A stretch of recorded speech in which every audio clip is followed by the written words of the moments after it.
New Year's Eve had a boatload of things that happened to me, but right now I'm just gonna share the one. And it's the story about how I was a good drunk Samaritan, good Samaritan to a drunk.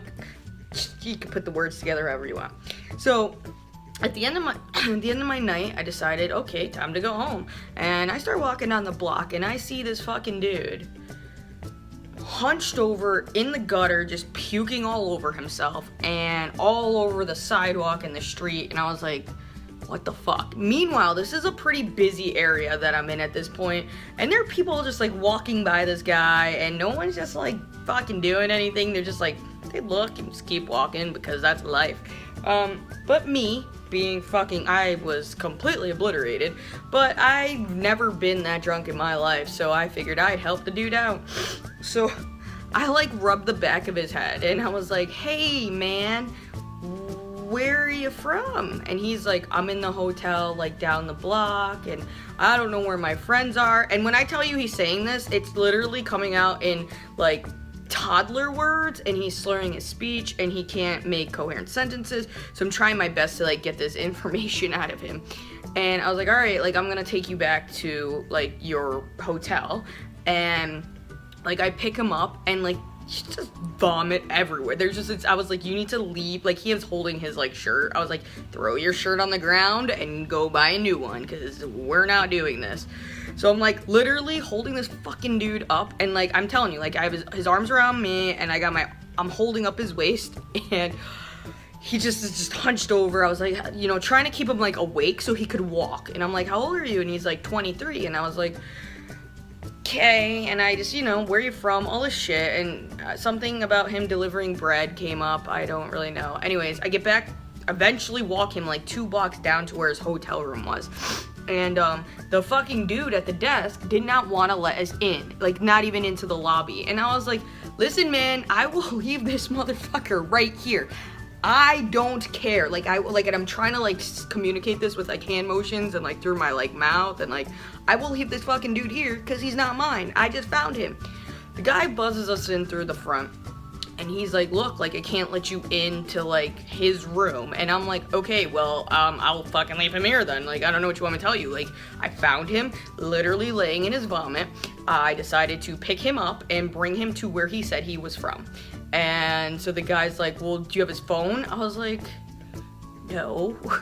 And the kid is like reaching in his pocket, and he's like, here, like just hit like redial, which we do, and get his other friend who I guess was paying for the room. That friend on the phone says, yeah, I'm with him, let him in. And I'm like, awesome. So now the guy's like, okay, here's a key card.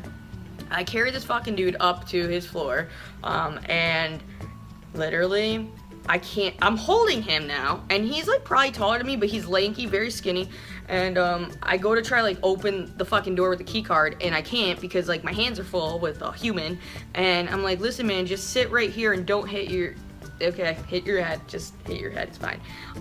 Open the door, I like literally like roll him into his room, and he's like, you're so amazing, like tell me your name, like write a note, please write a note, like tell me your name and all this stuff. I was like, yeah, don't worry about that, it's fine. I was like, what's your name? And he's like, you know, Herman.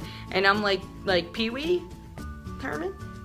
And he's like, yeah. And I'm like, great.